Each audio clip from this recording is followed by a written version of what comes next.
Welcome back for the yang portion of craving control. So if we remember yin and yang, last time we had the yin part, the mental and emotional part of craving control. And now we're going to have the yang part, the action taking. And to start off this whole yin-yang discussion, this lesson, I have to share with you this crazy time in history that marked the 5th-century death day of the Buddha, which I was at that time in the monastery, and there was this big full moon out. So in the monastery, it's 2,500 years since the Buddha died to the day. It's this day, today, full moon ahead, and I am sitting across from my Zen master teacher. And it's a very quiet, very remarkable time, because this marked the turning of the 5th wheel, the 5-century mark every century. Crazy.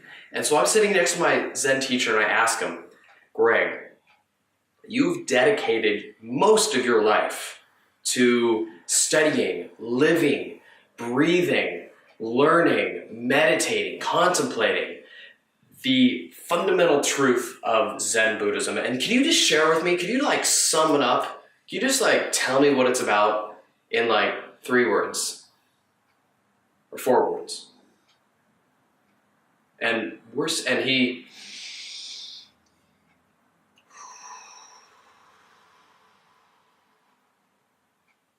takes a big breath in.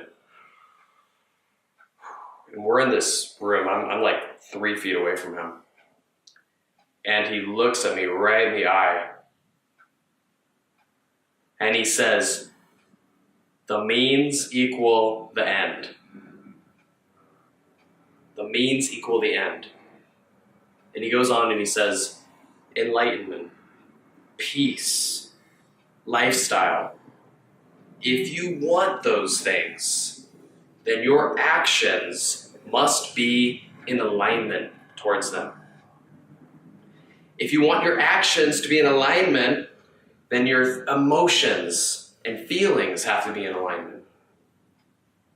And if you want your emotions and feelings to be in alignment with the actions, and your actions to be in alignment with inner peace, then you need to have the thoughts that lead to the feelings, that lead to the actions, that lead to the enlightenment. So, what you just did right there with the cravings control, remember what you did, right?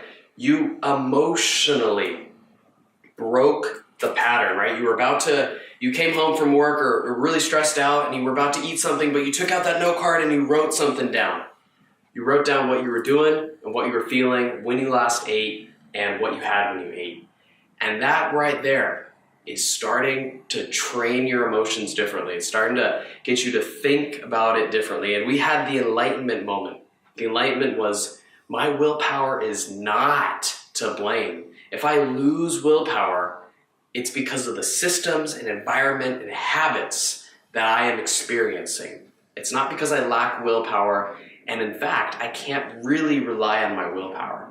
That's a powerful enlightenment.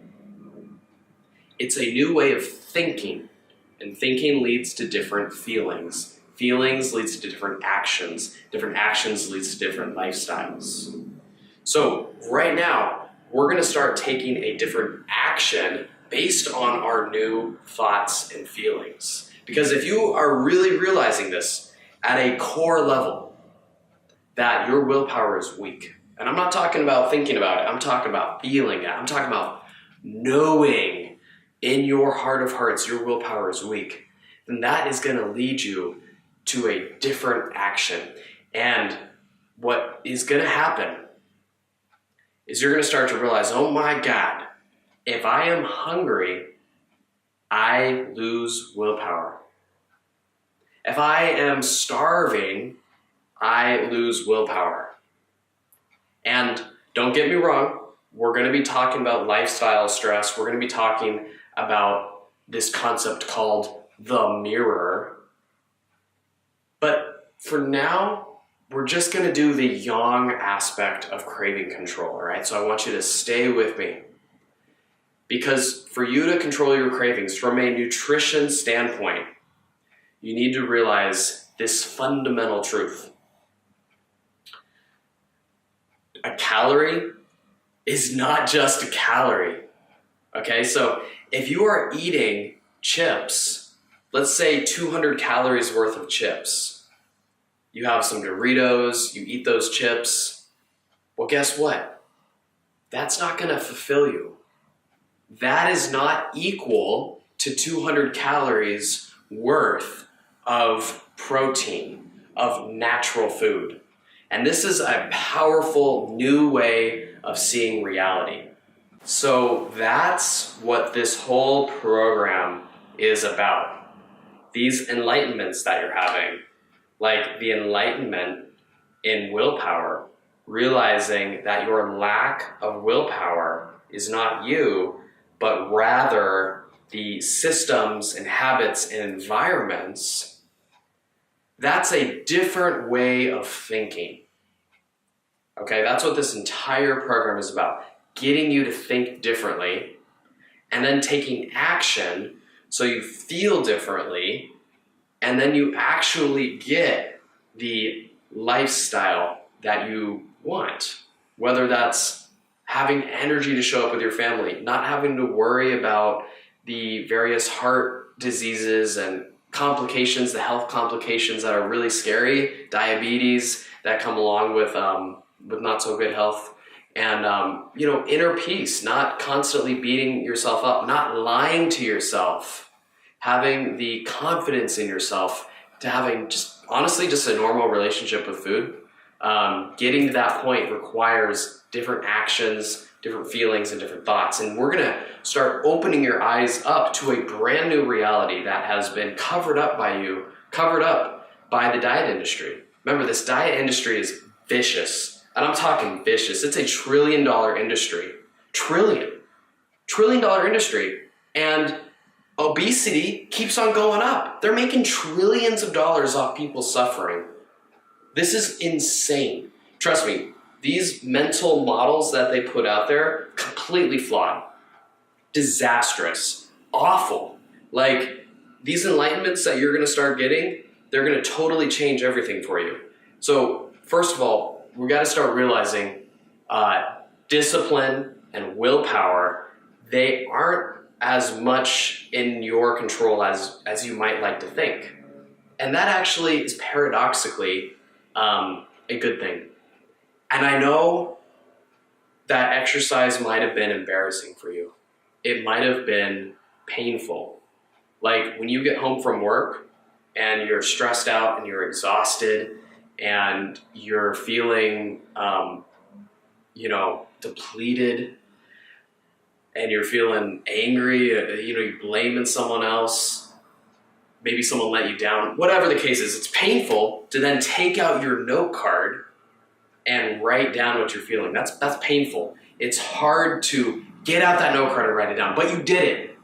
And in doing that, what you started seeing was, holy crap, I'm coming from a stressful situation. I feel like crap. My willpower is low. You're starting to see, I didn't eat recently, and if I did eat, it might have not been that healthy. So no wonder I freaking have low willpower. No wonder. And that's a painful insight. And so you might be wondering, well, Jared, weight loss enlightenment, I thought you said enlightenment was about peace, happiness, joy. And you also said the means equal the end. So here I am freaking feeling miserable. I don't like this. What is this misery? What does this awareness have to do with anything? Because I feel like shit right now. I feel like shit.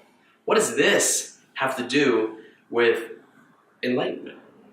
And it comes back to that yin-yang principle, right? So yin, we're starting to see things more clearly. We fell out of balance. We experienced pain. Yeah, we experienced some pain. We need to face the pain. The only way to go through this is to go through the pain. If we avoid the pain, we aren't going to get the transformation. So we look at the pain directly, and then we rebalance. We take the yang to rebalance. And this is where we start tapping into that inner peace, inner joy. So we're going to take very small steps because it can be a little overwhelming, and I don't want you to be overwhelmed right now. We got 3 months to install new habits. Don't even worry about anything, because if you worry too much, guess what's going to happen? You're going to be overwhelmed, right? You might start thinking, oh my God, my lifestyle is so stressful. Holy crap. My lifestyle is so stressful. That's the problem. And I have all these limiting beliefs. And oh my God. We don't want that. Trust me, okay? That's why I had you answer those third and fourth questions, which were, when did you last eat and what did you eat? Because we need to start seeing differently, and we need to start taking control and taking action on the things we can control. Because maybe you got a stressful kid, maybe you got a stressful job, a stressful boss, a stressful commute, a stressful financial situation, a stressful health situation, a stressful childhood, and yada, yada, yada. We can't focus on that. We need to start with what we can control. This is the compassionate practice aspect, okay? We need to practice with ourselves, where we're at right now. So in particular, this is the nutrition aspect of this module. So you've started to see differently, and you're starting to see, oh, if I'm hungry and if I maybe eat unhealthy, then I have lower willpower. So this nutrition module is going to focus on getting you feeling better, getting you to feel full in a tangible way that's simple and easy to understand. Are you ready? Some of you are trapped in this calorie counting, all right? Have you ever dieted before? And they say, get out your MyFitnessPal, track the calories, right? Just track the calories, 1,500 calories there, maybe 2,000 over here. Make sure the calories equal it out. And in this program, we forget about calorie counting, okay? Because that is a fundamental delusion. I'm serious. I'm damn serious. We do not calorie count. And you know why? Because we need to realize a calorie is not equal to a calorie. Meaning, if I have a calorie over here from, let's say a Dorito, 1 calorie from a Dorito, or 500 calories from a Dorito, whatever, calories, certain number of calories from chips, Doritos, whatever. It's not equal to the same number of calories from chicken or avocado or nuts or olive oil or yogurt. So calorie counting gives you this notion, this wrong way of thinking that a calorie equals a calorie. A calorie from an avocado is equal to the calorie from a chip. And it's just the wrong way of thinking, because then you're like, oh, I just need a certain number of calories. And that subconsciously takes you away from the real lesson here. And the lesson for today is calories are not created equal.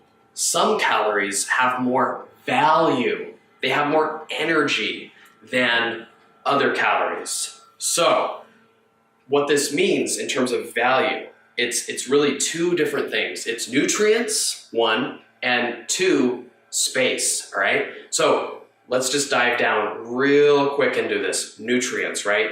We all know chips don't have nutrients. We all know avocados have nutrients. So your body craves nutrients. So if you don't get nutrients, you're going to still be hungry, even if you have tons of calories. Even if you have 2,000 calories of chips, you're going to be kind of full, but you're also still going to want more because your body didn't get those nutrients. And guess what? You are starting to become painfully aware that that frickin' sucks. When you don't have the fullness, like energetic fullness from food, your willpower goes low, you feel like shit. It's not good.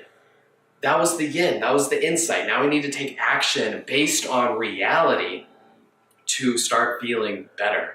And the reality is simple. Calories are not created equal. We need to eat calories that have value, calories that have nutrients, and second of all, calories that take up space. So that little tiny chip that has like 200 calories, it's been like smushed. It's been gone through all these chemical processes, so it's like really small 200 calories. And these small 200 calories, when you put it in your belly, it takes up like no space. So your hunger, your belly, doesn't realize that it's eaten that much. So not only are you not getting any nutrients, but your belly is thinking, oh, I only had like 1 calorie, when really you had like 200. So what you need to do is have foods that have value and take up space. So what if I told you weight loss and sustainable weight loss that felt good, that kept you full, was as simple as doubling your protein intake? What if I told you that? Right? Like maybe you're thinking, well, God, like that seems like a lot. I'm gonna have to meal prep. I'm gonna have to, you're starting to think about it. You're starting to overthink. I'm telling you, all you need to do is double your protein, and you're gonna naturally eat about 500 less. You're gonna naturally eat less. You're gonna be more regulated. You're gonna have more willpower, more energy. You're gonna naturally lose weight just by doubling your protein intake. Isn't that crazy to think about how simple weight loss can become when we think like that? Remember, different thoughts and different ways of seeing reality lead to different actions. And there's been studies that show when you double your protein intake, people naturally eat less food. They've actually had people where they say, all right, we're gonna double your protein intake, and we want you to have the same amount of carbs that you normally do. And what happens is the people who have more protein, they start out eating more. But then they quickly realize, holy crap, I'm full. I don't want those carbs. I don't want those chips. So by eating protein, you're gonna start to feel full. You're gonna start to have more energy, right? Like proteins have those amino acids. They're a valuable energy source. We need to be able to really install this deeply in our brain. Protein is where weight loss is at. Boom, calories are not equal, all right? Boom, drill that in there, drill that in there, drill that in there. And now we need to take action, all right? So our end goal is doubling or tripling our amount of protein, but we can't just go from 0 to tripling our protein. We need to do a gradual approach, okay? So a gradual approach. What we're gonna do, the next 2 weeks, we're gonna add in 1 meal of protein, a nice fistful of protein. And then in week 3, we're gonna double that and have 2 solid meals of protein. And what most people find is that they start noticing how full they are after they start eating protein. So you're gonna pick either breakfast or lunch, and you're gonna get a fistful of protein, 1 or 2 fistfuls of protein in that meal. And what's gonna happen is over the next 2 weeks, you're gonna do that. And what you're gonna see is, oh my God, I'm full for like 3, 4, 5 hours after that. I don't need to eat. I'm not having these cravings as much, and I have more energy, and I feel better. Like that's what this whole weight loss enlightenment thing is about. It's about realizing, about feeling better. That's it. It's about making this really simple, really intuitive. And you're gonna start feeling that over the next 2 weeks. And what's probably gonna happen even before week 3 is you're just gonna be like, holy shit, like what if I ate more meals of protein? And what would happen? And so you're gonna start adding in breakfast with protein. You're gonna start adding in snacks. We're gonna talk about snacks in a little bit in the next lesson, but the next nutrition lesson. You're gonna start having dinner with protein. Because our end goal is doubling or tripling the amount of protein, which means protein every meal, a fistful of protein every meal, 1 or 2 fistfuls of protein every meal. And it's really that simple. It's that simple, okay? So I'm gonna list a few sources of protein: chicken, beef, nuts, eggs, avocado, tofu, beans. Now, don't overthink this, okay? We're bringing this down to the very basics. We're even gonna start off smaller than that. All I want you to do for today is pick a breakfast or lunch. Pick breakfast or lunch. If you don't eat breakfast, that's fine. Pick lunch then. If you're a breakfast person, pick breakfast. All you're gonna do for the next 2 weeks, and I mean, you gotta get on this, right? We're forming habits. We're gonna actually do it. We're gonna feel better, and if we feel better, we're gonna repeat those actions. If we repeat those actions, we're gonna get a different lifestyle, okay? So what I want you to do, look at the worksheet, write down which meal you're gonna pick, breakfast or lunch. Now, I want you to think about a couple different sources of protein. Nuts, avocados, they're my favorite because I can just go to the store and get them all at once. It's very simple. I don't have to do a whole ton of meal prep. Okay, so that's what I like to do. Maybe you're at work and you have an option where you can just get a grilled burger or something like that. Don't even worry about too much carbs or anything like that. I want you to get a fistful, like make a fist. A burger is not enough. Like just 4 fingers, a little tiny patty? No, get a nice fistful. And right now, don't worry about fat.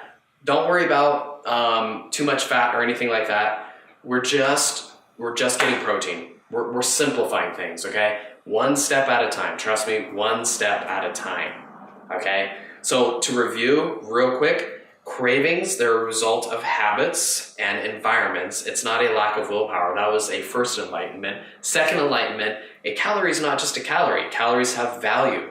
So protein is a high value source. So if we can double or triple our amount of protein, we're gonna naturally eat less and we're naturally gonna feel better. And to build a habit of eating protein, we're gonna start off small. For the next 2 weeks, you're just gonna pick a breakfast or lunch. You're gonna try to get 1 or 2 fistfuls of protein. I'm gonna recommend nuts, but I love eggs. Eggs super quick. I love cooking eggs, right? Amazing source of protein. I usually eat like 4 eggs a day for my lunch. And you know, you can do chicken or whatever, but pick your lunch, pick your protein that you're gonna do for it, and then do it. This will change your life. So with that being said, I'll see you next week for the module, and we're gonna start talking about another powerful insight, another yin insight that's gonna bring you inwards into who you are. All right. See you on the other side.